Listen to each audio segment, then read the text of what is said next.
মজাদার একটা ভর্তা বানিয়ে খাবো, আর সেটা হচ্ছে বালাচাও ভর্তা। এই রোজায় যখন সারাদিন রোজা রাখার পরে মুখে একদমই রুচি থাকে না, তখন এমন ভর্তা বানিয়ে নিলে ভাত খেতে পারবেন অনেক তৃপ্তি করে, এবং একটু বেশিই ভাত খেতে পারবেন। এটা হচ্ছে চিংড়ি বালাচাও।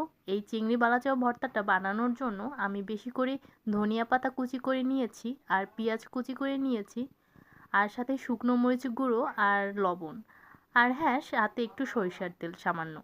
আমি এমন একটা 150 গ্রামের বাটা কিনে এনেছিলাম, একদিনেই অনেকটা খেয়ে ফেলেছি। আর এই ভর্তাটা বানানোর সময় যতটুকু খেতে পারবো ভাবি, তার থেকে একটু বেশিই নিয়ে ভর্তা বানাই, কারণ খাওয়ার সময় এতই মজা লাগে যে একটু বেশিই খাওয়া হয়ে যায়। রোজার মাসে যখন একদমই মুখে স্বাদ থাকে না, রোজা রেখে সারাদিন পরে, তখন বাসায় এমন কিছু একটা থাকলে খেতে ভালোই লাগে। আপনারা কে কে এই বালাচাও ভর্তাটা খেয়েছেন আমাকে অবশ্যই কমেন্ট করে জানাবেন। আর কারা এখনও খাননি তারাও জানাবেন, কারণ আমি তাদেরকে সাজেস্ট করব যে একবার হলেও এই বালাচাও ভর্তাটা বানিয়ে খাবেন। এটা কিন্তু খালিও খাওয়া যায়, আবার ভর্তা বানিয়েও খাওয়া যায়। তো এতক্ষণ ধরে ভিডিওটি দেখার জন্য অনেক অনেক ধন্যবাদ। আল্লাহ হাফেজ।